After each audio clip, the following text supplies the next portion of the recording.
ప్రభునందు ప్రేమికుడి దేవుని యొక్క పిల్లల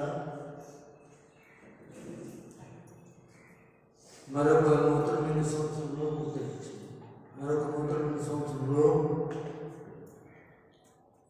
2026 మొదటి నెల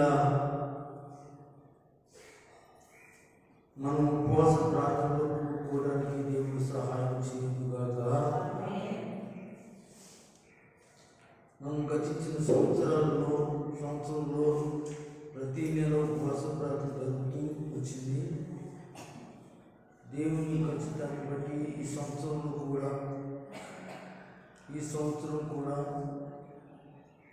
దేవుడు ఈ 12 నెలలు కూడా నెలకు చొప్పున ఉపవాస ప్రార్థనలో మనందరం కూడా కలిగినట్లు దేవుని సహాయం ఇచ్చినట్లు అందరం సిద్ధపడతాము. ప్రభు సన్నిధిలో దేవుని వాక్యంలోకి వెళ్దాం.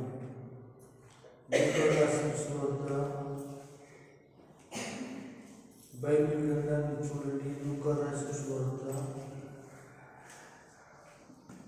13వ అధ్యాయం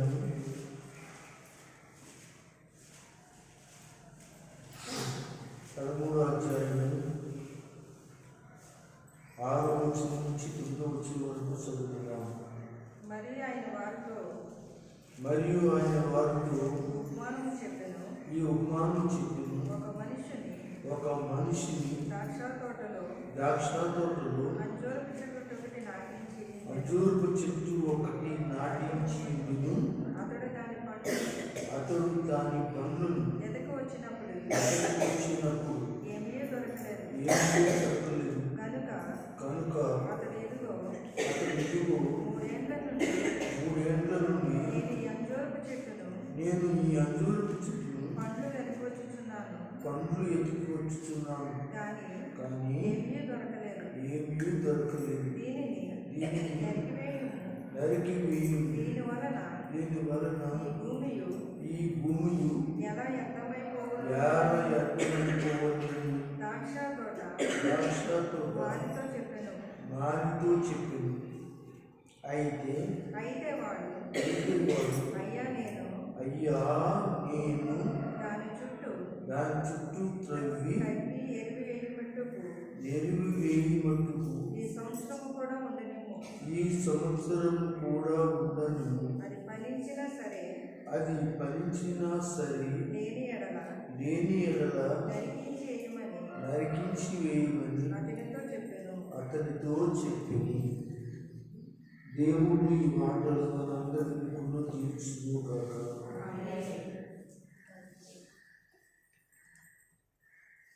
దేవుని యొక్క పిల్లరా దయచేసి ఈ యొక్క సర్వబడిన లేఖన వాక్యం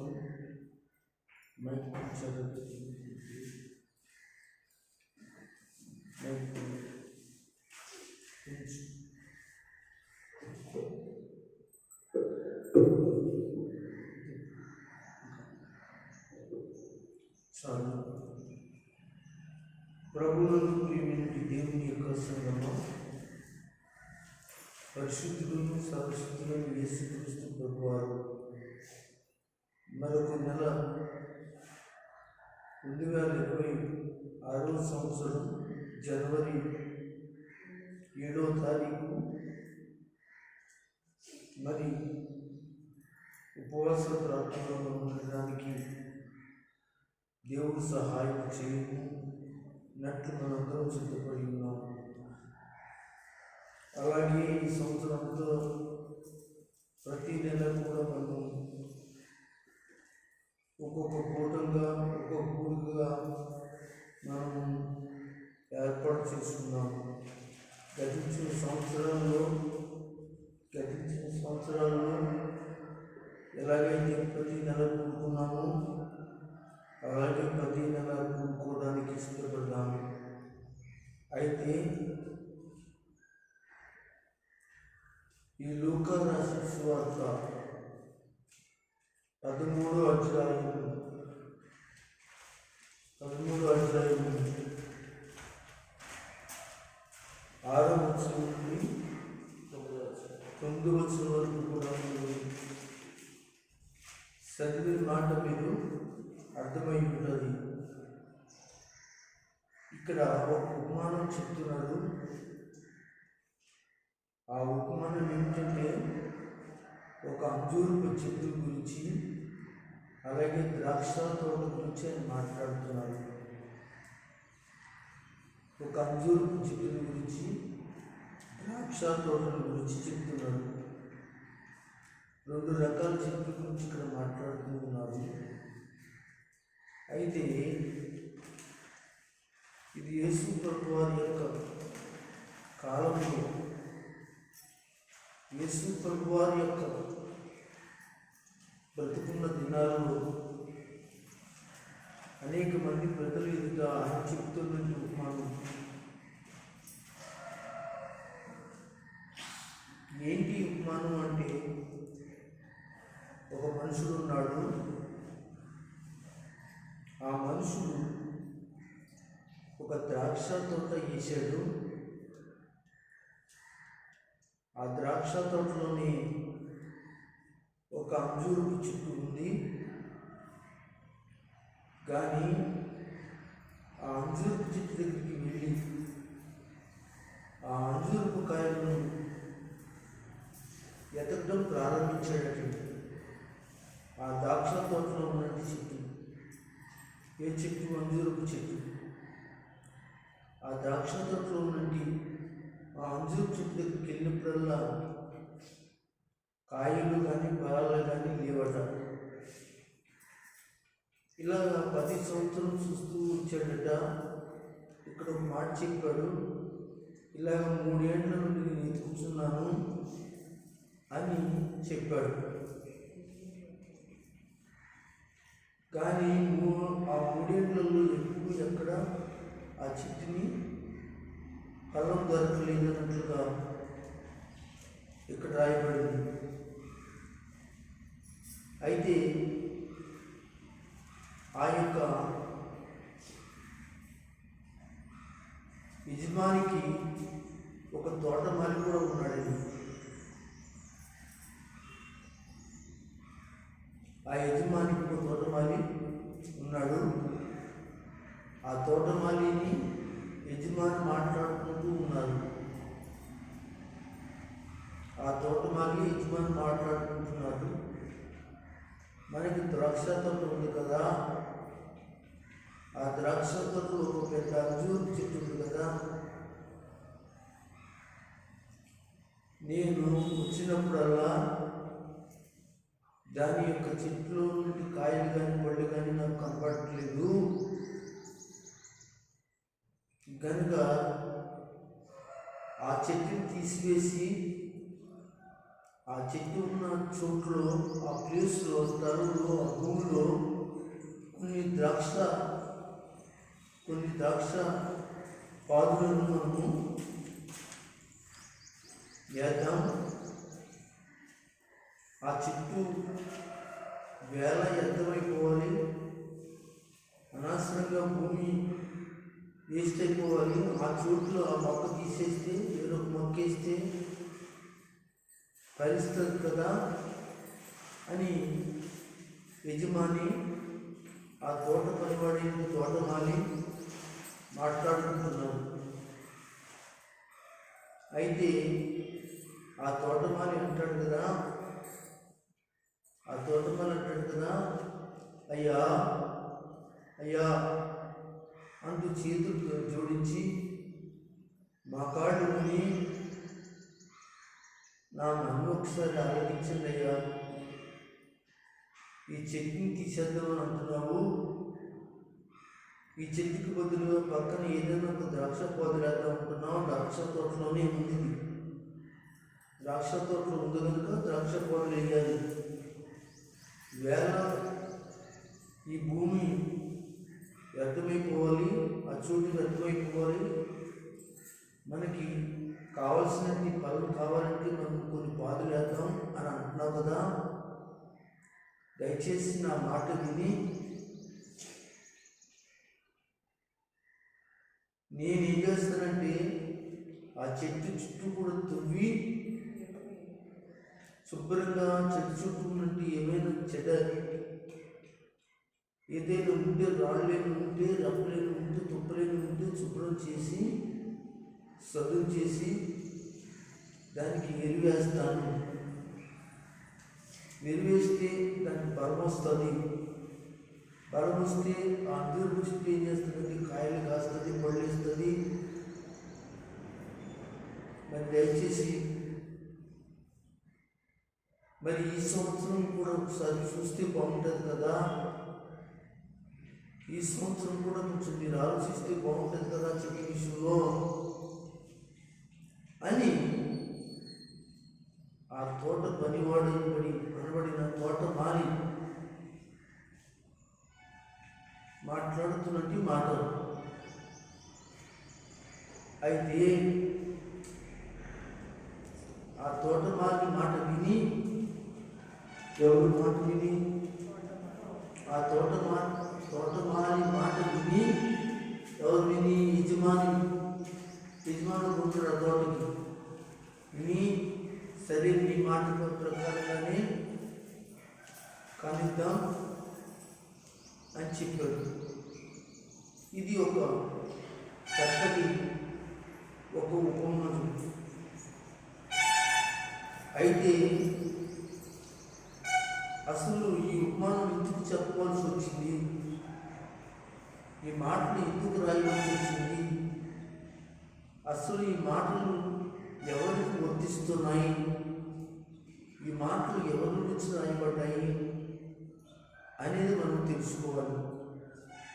వాక్యం చదివినప్పుడు ఆ వాక్యం ఎందుకు చెప్పాడు, దేనికి చెప్పాడు, ఏ విషయం గురించి మాట్లాడాడు, ఏ విషయం గురించి ఆయన మాట్లాడుతున్నాడు, ఎవరి గురించి మాట్లాడుతున్నాడా, నా గురించి మాట్లాడుతున్నాడా, నా కుటుంబం గురించి మాట్లాడుతున్నాడా, నా సంఘం గురించి మాట్లాడుతున్నాడా, అసలు ఎవరి గురించి మాట్లాడుతున్నాడా అనేది సంఘం అనబడిన మీరు ఒక అవగాహన కలిగిన వారుగా సేవకుడు వాక్యం చెప్పినప్పుడు మీరు నిదానంగా చక్కగా ఏం చేయాలంటే వినడానికి ఇష్టపడాలి. అందరూ ఒకసారి స్తోత్రం చెప్పండి. హల్లెలూయా. నేను దీని యొక్క ఆంతర్యాన్ని చెప్తాను. ఆంతర్యాన్ని చెప్పి దీంట్లో కొంత వివరణ లేకపోతే వాక్యాన్ని నేను బోధిస్తాను. ఇక్కడ 8వ వచనం చివరిలో ఒక మాట చెప్పాడు. అయితే వాడు అయ్యా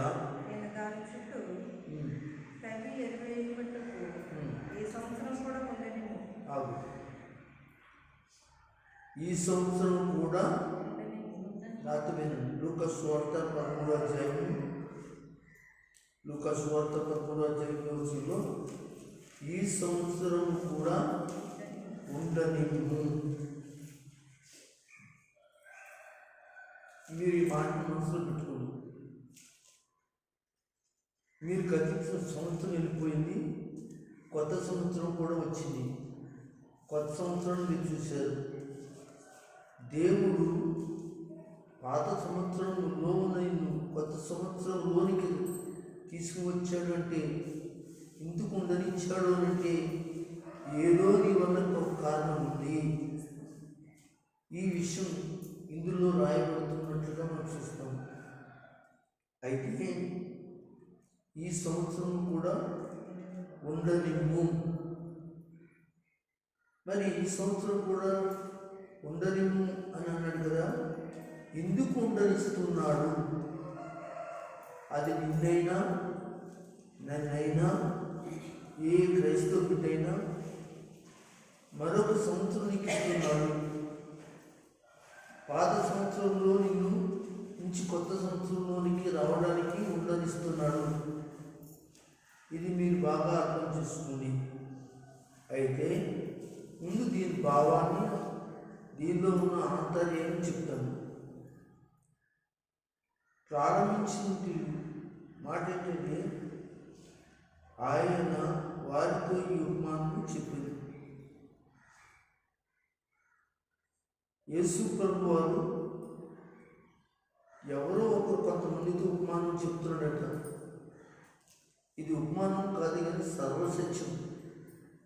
యేసు ప్రభు వారు దేవుని రాజ్యాన్ని గురించి కానీ, దేవుని సువార్తల గురించి కానీ, దేవుని వాక్యాన్ని అయినా కొన్ని వాక్యాలు ఉపమాన రీతిగా మాట్లాడుతూ ఉండి వాడికి అర్థమయ్యే రీతిలో చెప్తూ ఉండేవాడు.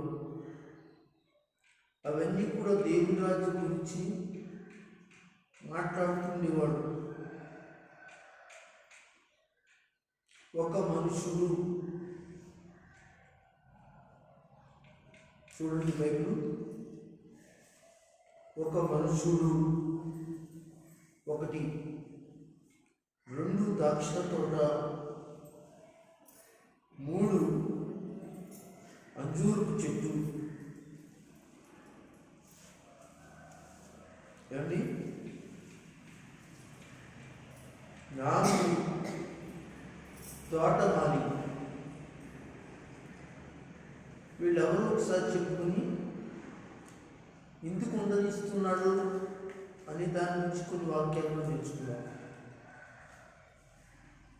ఒక మనుషుడు దేవుడై ఉన్నాడు. ఆ దేవునికి ఒక ద్రాక్ష తోట వేసాడంట.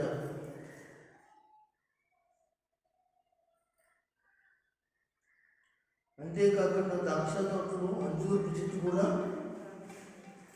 ఉందంట.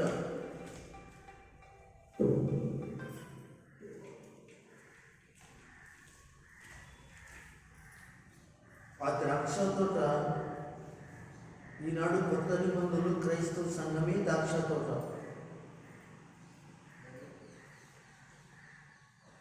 మీకు అర్థమవుతుందండి?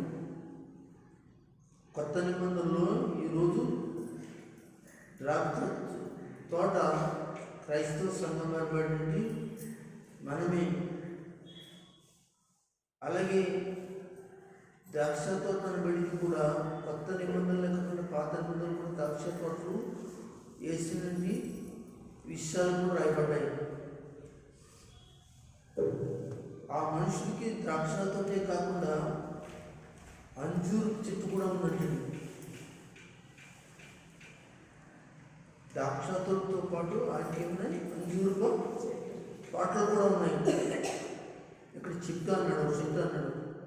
ఒక చెట్టు కాదు కానీ అంజూరు తోటలే, చెట్లే అని మనం ఆలోచించాలి. ఈ అంజూరు చెట్టు ఎవరు అంటే దేవుని యొక్క ఇశ్రాయేలు పడినట్టు దేవుని యొక్క పాత నిబంధన జనాంగమే ఇక్కడ. అయితే తోటమాలి ఎవరో కాదు కానీ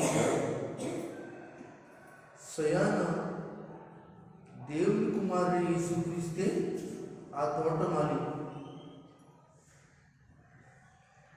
అయితే భూలోకంలో దేవుడు తన కొరకు ఫలించాలని, దేవుని కొరకు బ్రతకాలని, దేవుని కొరకు ఆశీర్వాదంగా ఉండాలని దేవుడు యూదులను నాటాడు. ఈ తర్వాత అన్యులను కూడా ఆయన నాటాడు. యూదులు అంటే దేవుని బిడ్డల అంజూరపు చెట్టు, అన్యజనులు అంటే ఇశ్రాయేలు, క్షమించండి, అన్యజనులు అనబడినట్టు మనమే. అయితే ఆయన కొన్ని సంవత్సరాల నుంచి చూస్తూ ఉన్నాడట. ద్రాక్ష తోటతో పాటు అంజూరపు చెట్టు ఉంది కానీ దానికి ఎటువంటి ఫలాలు లేవు అని చూసాడట.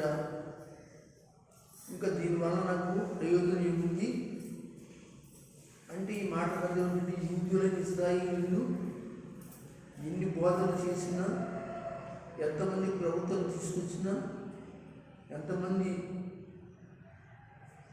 చెప్పించిన వాక్యాలు వాళ్ళు మార్చుకుంటలేదు, మార్చబడి జీవితాలు అనుకుంటలేదు, వాళ్ళని ఉండరించాలని అనుకుంటలేదు, తీసివేయాలి,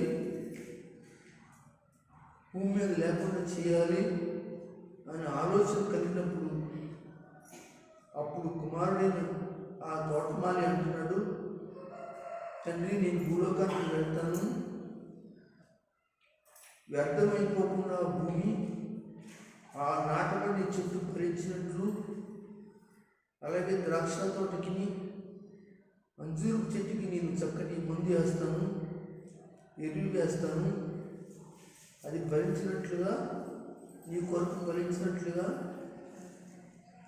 దాన్ని ఫలింపు చేస్తాను అన్నాడు. వెరువు అంటే దేవుని యొక్క వాక్యం. దాన్ని త్రవ్వి వాళ్ళ హృదయాల్లో ఉండి పాపమంతా తవ్వి నీచమైన జీవితాలు తీసివేసి దేవుని వాక్యానికి సువార్త నేను భూలోకానికి అందించి నీ గురించి చెప్పి, ఇదిగో నా గురించి కూడా చెప్పి వాళ్ళు నీ కొరకు పరలోకాన్ని సిద్ధపరచడానికి నేను కొద్ది త్యాగం చేస్తాను ప్రభువా, ఈ సంవత్సరానికైనా ఉండనివ్వు. వాళ్ళ త్యాగాన్ని చూసి, నా ప్రేమను చూసి, నా శ్రమను చూసి, నా కష్టాన్ని చూసి, నా రక్తాన్ని చూసి, నా శ్రమను చూసి, నీ పొందిన సిలువ అనగా ఇబ్బందులు చూసి, ఈయన మా కొరకు వచ్చినట్టు దేవుడని ఆ యూదులని వాడు నమ్మినట్టు తిరిగి నీకు భరించినట్లుగా నేను వారి కొరకు నేను త్యాగం చేస్తాను, అవకాశం ఇవ్వని ఈ సంవత్సరమైన కానీ ఇదిగో ఉండనివ్వు. ఒకవేళ ఫలించకపోతే సరే, లేని ఎడలా అది ఆ యొక్క యజమానితో ఆ తోటమాని చెప్పాడు. దేవునికి స్తోత్రం చెప్పండి. ఇది దీని భావం, దీని అర్థం. దీన్ని ఇంకా చక్కగా వివరించడానికి ఇంకా చక్కని భావాలు ఉన్నాయి, కానీ మనం ఇంతవరకు మనం సరిపెట్టుకున్నాం. అయితే ఉండనిమ్ము అంటున్నాడు. ఎందుకు ఉండనిమ్మంటున్నాడు? పాత సంవత్సరంతో క్రైస్తవ బిడ్డలైన మిమ్మల్ని నువ్వు చేసిన తప్పులు, నువ్వు చేసిన పొరపాట్లు, నువ్వు దేవుని దగ్గర రాలేని పరిస్థితులు, దేవునికి వేడుకోలేనివి, దేవునికి ఇవ్వలేనిది, దేవునికి పరిచయం చేయలేనిది, దేవుని సన్నిధిలో దేవుని ఆరాధించలేనిది, పరిశుద్ధత, నీతి, యథార్థత, భక్తి అనేవి అన్నీ కూడా లోపించి నీకు పాత సంవత్సరంలో దేవునికి కనిపించలేదు. అయితే ఆయన ఏమనుకున్నాడంటే నేను తీసేయాలనుకున్నాడు, కానీ యేసు ప్రభువు విజ్ఞాపన చేస్తున్నాడు. దేవుని సింహాసనం దేవుని కృపాశంలో కూర్చుని విజ్ఞాపన చేస్తున్నాడు. ఎవరి కొరకు? భూలోకంలో నుండి ప్రజల కొరకు ప్రార్థన చేస్తున్నాడు, వేడుకుంటున్నాడు. మనం మారాలని, మనం మార్చబడాలని. అందుకే ఆయన ఈ లోకానికి వచ్చి సువార్తను అందించి శిలువ త్యాగాన్ని చేసి మనందరినీ కూడా రక్షణలో నడిపించి దేవుని కొరకు భరించాలనేదే ఆయన ఉద్దేశం. కనుక ఇంతకాలం నుంచి, ఇన్ని సంవత్సరాల నుంచి మందిరానికి వస్తూ పోతూ ఉన్నాం, కానీ సంఘ క్రమాల్లో సరిగ్గా లేవు. అది ఆదివారం కావచ్చు, అది శనివారం కావచ్చు, ఒక శుక్రవారం కావచ్చు, లేక ఇతర కూటాలు కావచ్చు, మీటింగ్లు కావచ్చు, అనేక ప్రార్థనలు కావచ్చు, స్తుతి యాగాలు కలిగిన ప్రార్థనలు కావచ్చు, అనేక రకాలైన కార్యక్రమాలు కావచ్చు, చర్చి దగ్గర నుండి మీటింగ్స్ కొరకు కావచ్చు, మరి అయితే నీ జీవితంలో లోపించినటువంటి పరిస్థితి ఈ సంవత్సరం మనకి అదే గతించిన సంవత్సరం ఆ లోటు కనబడుతున్నప్పటికీ కూడా దేవుడు ఆయన యేసుక్రీస్తు నేను వాళ్ళు మారుస్తాను ప్రభువా, నేను వాళ్ళు మార్చి మరో సంవత్సరంలో వాళ్ళు మార్పు కలిగి జీవితాలు నువ్వు చూసినట్లుగా భరించినట్లుగా నేను చేస్తాను ప్రభువా అని చెప్తున్నాడు. ఎందుకు ఈ సంవత్సరం కూడా నిన్ను ఉండనిచ్చాడు అంటే, ఎందుకు ఉన్నావంటే, ఆయన సమయం ఇచ్చాడంటే నీవు మారు మనసు పొందడానికి. ఏం పొందడానికి? ఆయన నిన్ను ఉండనిచ్చాడంటే నువ్వేది గొప్పవాడు అని కాదు, గొప్పదాని అని కాదు. ఆయన కళ్ళు మూసి కళ్ళు తెచ్చినప్పుడు నువ్వు భస్మైపోతావు. కానీ ఆయన ప్రేమ ఏంటో తెలుసా? నువ్వు మారు మనసు పొందాలి అనేది. మారు మనసు అంటే పాత జీవితాన్ని విడిచి యేసులో కొత్తగా నీ జీవితాన్ని ప్రారంభించడమే మారు మనసు. అలా జీవించడమే మారు మనసు, అలా ఉండటమే మారు మనసు. గనుక మారు మనసు పొందాలి అని దేవుడు మాట్లాడుతున్నాడు. గనుక ప్రియమైన దేవుని సంగమా,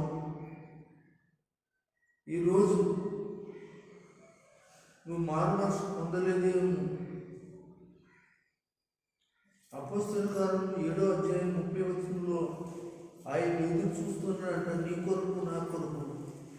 ఏమని చూద్దాం. అపోస్తలుల కార్యం 17వ అధ్యాయం 30వ వచనం.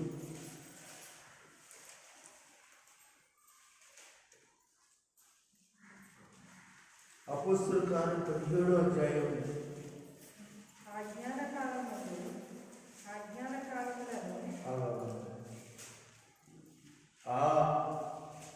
అని ఆగి ఆ అజ్ఞాన కాలము ఎడదీయాలి. ఆ అజ్ఞాన కాలమును దేవుడు చూచి చూడనట్లుగా ఉండెను. ఇప్పుడైతే అంతటను అందరూ మారు మనసు పొందవలని దేవుడు ఆజ్ఞాపించుచున్నాడు. దేవునికి స్తోత్రం. హల్లెలూయా. ఆజ్ఞాపిస్తున్నాడు. ఈ ఆజ్ఞలో ఏముందో తెలుసా? ఈ ఆజ్ఞలో ఏముందో తెలుసా? ఆయన పుట్టిక ఉంది. ఈ ఆజ్ఞలో ఏముందో తెలుసా? ఆయన మరణం ఉంది. ఈ ఆజ్ఞలో ఏముందో తెలుసా? ఆయన తిరిగి లేకుండా. ఈ ఆజ్ఞలో ఏముందో తెలుసా? ఆయన తిరిగి వస్తున్నాడు అనేది. ఆయన జనన మరణ పునరుద్ధానాలు భూమి మీద ప్రకటన చేసి ఆయన వెళ్ళిపోయాడు అని మళ్ళీ వస్తాడు.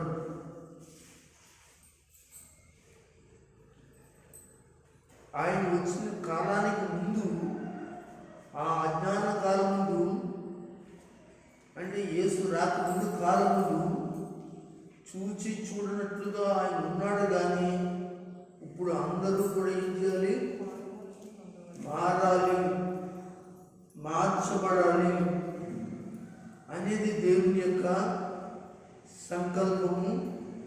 సువార్త, దేవుని రాజు వార్త తన శిష్యులైన వారికి ఇచ్చి, తన శిష్యులైన వారికి, మా ఆయన శిష్యులైన వారికి ఇచ్చి, ఆ శిష్యులైన వారికి మన లోకమందరికీ అనగా విశ్వాసులందరికీ శిష్యులుగా చేసినట్లుగా వాక్యం మనకి చెప్తాది. దేవుని వాక్యంలో మత్తయి సువార్త 28వ అధ్యాయం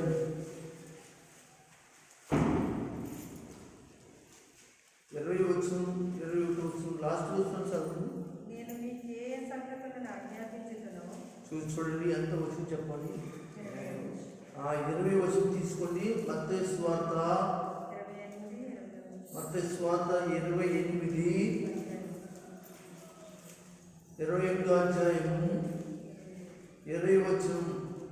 యేసు ప్రభు చెప్తున్న మాట, నేను మీకు ఏ సంగతులను ఆజ్ఞాపించుదునో ఆజ్ఞాపించెను. అపొస్తలుల కార్యంలో పౌలు గారు క్షమించండి, అపొస్తలుల కార్యంలో లూకా గారు రాస్తూ అపొస్తలుల గారు రాస్తూ అంటున్నాడు ఆయన 17:30లో అంతటి అందరూ మారుమనసు పొందవలని ఆజ్ఞాపించు. ఏంటి ఈ ఆజ్ఞ అంటే చెప్పాను, దేవుని రాజ్యం అందులోనే ఉంది, దేవుని యొక్క మరణం అందులోనే ఉంది, దేవుని యొక్క పరలోక రాజ్యం సిద్ధపాటు అందులోనే ఉంది. అదే ఎక్కడ చెప్తున్నాడంటే మత్తయి సువార్త 28వ అధ్యాయము 20 వచనంలో అంటున్నాడు, నేను మీకు ఏ సంగతులను ఆజ్ఞాపించుదునో ఇదిగో నా శిష్యులైన వారులారా, నేను ఏ సువార్త చేశాను, ఏ రాజ్యవార్త నేను ప్రకటన చేశానో, ఏ విషయాలను నేను అందించాను అవన్నీ కూడా మీరు విన్నారు, వాటన్నిటినీ మీరు విన్నారు. వాటి మరొకసారి జ్ఞాపకం చేసుకుని అవి గైకోనండి, మర్చిపోకండి.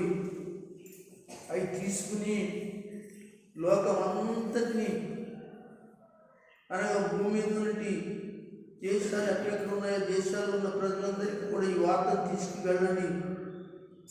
వాళ్ళందరూ మార్చబడాలి, వాళ్ళందరూ మార్చబడి రక్షణకు రావాలి. వాళ్ళందరూ కూడా మార్చబడడానికే వాడికి అవకాశం ఇస్తున్నాను. ఈ సంవత్సరమే నేను ఉండనిమని నా దేవుని దగ్గర, నా తండ్రి దగ్గర నేను అడుగుతున్నాను. ఎందుకు ఉండనిమంటున్నానంటే వాళ్ళకి ఈ స్వాత అందాలి, వాళ్ళు మార్చబడాలి. ఈ రోజును కూడా ఇదికొక మందిరం, ఇదికో సేవకుడు, గ్రామానికి సేవకుడు, దేశానికి ఒక కొంతమంది సేవకుడు ఇలా ఉంటున్నారు, దేవుని వాక్యం ప్రకటిస్తున్నారంటే దేవుని బిడ్డలారా ఇంకా మారిన వాళ్ళు అనేక మంది ఉన్నారు, అజ్ఞానంలో ఉన్నారు. యేసు అంటే ఎవరు ఎన్నుకోకుండా ఉన్నారు, యేసు అంటే దూషించే వాళ్ళుగా ఉన్నారు, యేసు అంటే చాలా ఇబ్బందికరంగా పెద్దలను ఇబ్బంది పెట్టి యేసు ఇబ్బంది పెట్టేవాళ్ళు చాలా మందికి ఉన్నారు. అయినప్పటికీ కూడా దేవుని బిడ్డలు దేవుడు వాళ్ళందరినీ ప్రేమిస్తున్నాడు. వాళ్ళందరినీ కూడా ప్రేమలో కౌగిలించుకుని ఆయన రక్తాన్ని వాళ్ళని సూక్షించి రక్షించాలనేది దేవుని యొక్క సంకల్పం. అందుకే ఈ సంవత్సరం కూడా వారిని ఉండరించడానికి గల కారణం ఏమిటంటే ఇదిగో ఇందుకే కారణం. కనుక నా ప్రేమ వాళ్ళని చంపడానికి కాదు, నా త్యాగం వాళ్ళని నాశనం చేయడానికి కాదు, నా యొక్క నేను రావటం మరి వాళ్ళందరూ రక్షించడానికి ఉద్దేశం కలిగింది. కనుక నేను అందుకే వచ్చాను. లోకం ఎంతో మంచిగా ఉందని నేను అంటలేదు, కానీ ఆ లోకాన్ని నేను చేస్తున్నానంటే ప్రేమిస్తున్నాను అంటున్నాను. ఇక్కడ ఆ లోకానికి ఏం చేయమంటున్నాడు? సువార్త ప్రకటించమంటున్నాడు, వాక్యమును అందించమంటున్నాడు. చదువు సరే. నేను ఏ ఏ సంగతులను ఆజ్ఞాపించుతున్నావు వీటన్నిటిని కూడా మీరేమి తీసుకుని వెళ్ళి అందరికీ చెప్పండి. దేవునికి మహిమ కలుగును గాక. యొక్క సమాప్తి వరకు కూడా మీతో ఉంటాను. మీ తర్వాత మీరు శిష్యులు తయారు చేయండి, వాళ్ళు మరొకరిని శిష్యులు తయారు చేస్తారు. ఇలా శిష్యులు తయారు చేయబడతారు. లోకమంతటిని కూడా దేవుని ఎరగని వారు, సాతాను బంధకులు ఉన్నవారు, ఈ లోకంలో ఉన్నవారు, నరకంలోకి వెళ్ళిపోతున్నవారు, నాశనంలోకి వెళ్ళిపోతున్నవారు, వారందరికీ కూడా నా మాట అందించండి. నా మాటలను వాళ్ళు ఏమవుతారో తెలుసా? మార్చబడతారు. దేవుని స్తోత్రం. కుక్కుడి పురాణాల వల్ల మార్చబడరు, ఉట్టి మాట వల్ల మార్చబడరు, కానీ ఇదిగో నా మాట వల్లే మార్చబడతారు. నా మాటలో శక్తి ఉంది, నా నా నా మాటలో భయం ఉంది. నా వాక్యము, నా ధర్మశాస్త్రం వాళ్ళ కన్నులు తెరిచి నా రహస్యాలు వాళ్ళకి తెలియజేయడానికి నా మాటలే వాళ్ళ జీవితానికి రక్షణ కలిగిస్తుంది. ప్రకటన చేయండి అని ఆయన చెప్పడం జరిగింది. స్తోత్రం. అందుకే దేవుని వాక్యంలో కూడా భూమికి రాసిన పత్రిక 10వ అధ్యాయంలో కూడా చెప్తాడు. భూమికి రాసిన పత్రిక 10వ అధ్యాయం 17వ వచనం. కాక వినుట వలన విశ్వాసం కలుగును, వినుట క్రీస్తుని గురించిన మాట వలన కలుగును. చాలు. ఎవరి మాట వలన విశ్వాసం కలిగి మాట్లాడని క్రీస్తును కూర్చిన మాట తప్ప ఏదొక మాట వలన ఎవరు మార్చబడలేరు, మార్చబడడానికి అవకాశం లేదు. కనుక ప్రియమైన దేవుని సంగమా, ఈ రోజున సంఘం అనబడిన మీరు, సహోదరులు అనబడిన మీరు, సావాసం అనబడిన మీరు, ఆనాడు ఆది సంఘం ఏ విధంగా దేవుని వాక్యాన్ని చేపట్టుకుని ఈదులమట, గ్రామాలమట, దేశాలమట, అనేక ప్రదేశాలమట తిరిగి దేవుని స్వార్థ ప్రకటన చేసినది దేవుని సేవకులైన అపోస్తులు, దేవుని సేవకులైన దైవ సేవకులైన పాస్టర్స్, వాళ్ళ నుంచి సువార్త ఈ రోజున అనేక మంది మార్గానికి అవకాశం కలిగింది. ఈనాడు మన సంఘం, మన సహోదరులు ఒకే మాట మీద ఉండి, ఒకే ఆత్మ చేత నడిపించబడి దేవుని సన్నిధిలో దేవుని యొక్క ఆత్మను, నశించిపోతున్న ఆత్మను దేవుని దగ్గర నడిపించడానికి త్యాగం చేయాలని దేవుడు మీకు తెలియజేస్తున్నాడు. దేవుని బిడ్డలారా, మీరు గమనించండి. ఆ అజ్ఞాన కాలంలో దేవుడు చూచి చూడనట్లుగా ఉన్నాడు. ఇప్పుడైతే అందరూ మారాలి. ఈ కుటుంబంలో ఈ భర్త మారలేదా? ఈ బిడ్డలు మారలేదా? ఈ భార్య మారలేదా? ఈ బంధుమిత్రులు మారలేదా? ఈ చుట్టాలు మారలేదా? నీ గ్రామం మారలేదా? ఈ గ్రామంలో నుండి ఈది వారు మారలేదా? ఈ దేశం మారలేదా? మారిన వారు ఎవరైతే ఉన్నారో వారి కొరకు ఇన్ని ఏర్పాటు చేశాడు. అందుకే ఈ సంవత్సరం కూడా ఉండనిచ్చాడు. ఇంకా అలాగే ఉంటావా? వాళ్ళ దగ్గర నువ్వు ఈ దేవుని మాట తీసుకెళ్ళవా? వారిని దేవుని దగ్గర తీసుకురావా? దేవుడు ప్రశ్నిస్తున్నాడు. దేవుడు ఇంటికి ఉండనిచ్చాడు అని అంటే, నువ్వు బంగారం సంపాదించుకుని, డబ్బు సంపాదించుకుని, పొలాలు సంపాదించుకుని, ఇల్లు సంపాదించుకుని, కోట్లు సంపాదించుకుని ఈ లోకంలో బతకడానికి కాదు. అయితే అంటా నేను ఇవన్నీ అవసరమే, కానీ దేవుడు ఖచ్చితంగా నిన్ను ఎందుకు బతకనిచ్చాడు, ఉండనిచ్చాడంటే నశించిపోతున్నట్టు ఆత్మలను, నశించిపోతున్నట్టు అగ్నిలోకి వెళ్ళిపోతున్న వారిని రక్షించడానికి, నడిపించడానికి దేవుడు నిన్ను ఉండనిచ్చాడు. నీకున్న దాన్ని బట్టి, నీకు దేవుడు ఇచ్చిన దాన్ని బట్టి అనుభవించి తప్పులేదు. కానీ దేవుని పని విషయంలో కూడా ఎంతకాలం నువ్వు చాలా జాగ్రత్తగా కొన్ని ఆత్మను ప్రభు దగ్గర నడిపించడానికి ఇష్టపడి సోదరులారా ఆలోచించండి. దేవుని వాక్యం శ్రమిస్తూ ఉంది. దేవునికి స్తోత్రం. నీ పట్ల దేవునికి ఎంత భారం ఉందో, ఈ బిడ్డల పట్ల దేవునికి ఎంత భారం ఉందో, ఈ చుట్టాల పట్ల ఎంత భారం ఉందో దేవునికి, నీ బంధువుల పట్ల ఎంత భారం ఉందో, నీ కుమార్తెలు అల్లుళ్ళ పట్ల ఎంత భారం ఉందో దేవునికి. అయితే నీకు ఆ భారం ఉందా? ఆ భారం ఉంటే దేవుడు ఆజ్ఞాపిస్తున్నాడు. ఇక్కడ అంటున్నాడు, మత్తయి సువార్త 28వ అధ్యాయం 1వ వచనంలో మనం చదువుదాం.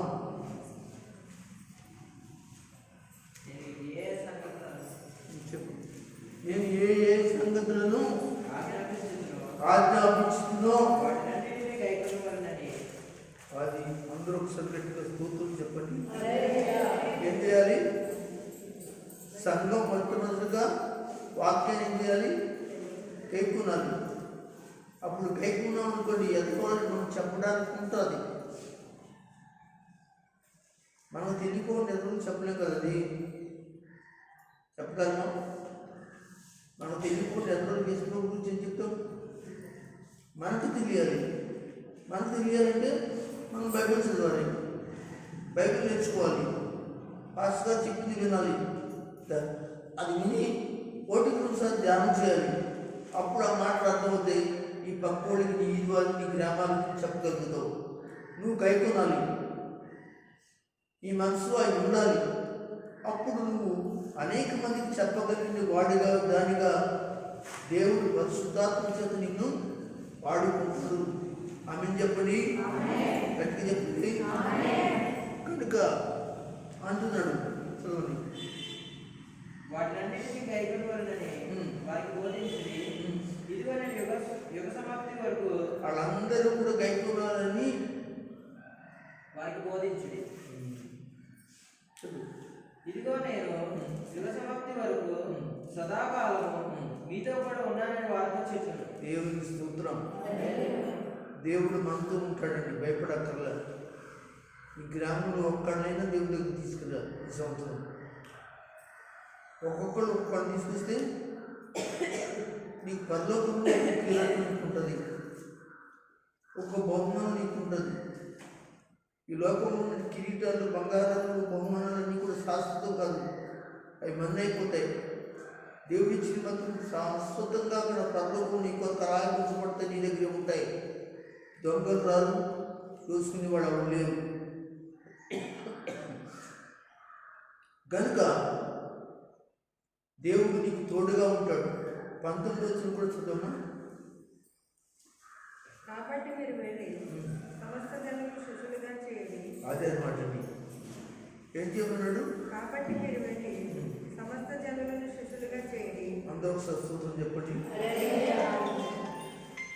సంఘం శిష్యత్వానికి రావాలి. సంఘం ఎలా ఉండాలి? శిష్యులుగా మారాలి. విశ్వాసులుగా కాదు, శిష్యులైపోవాలి.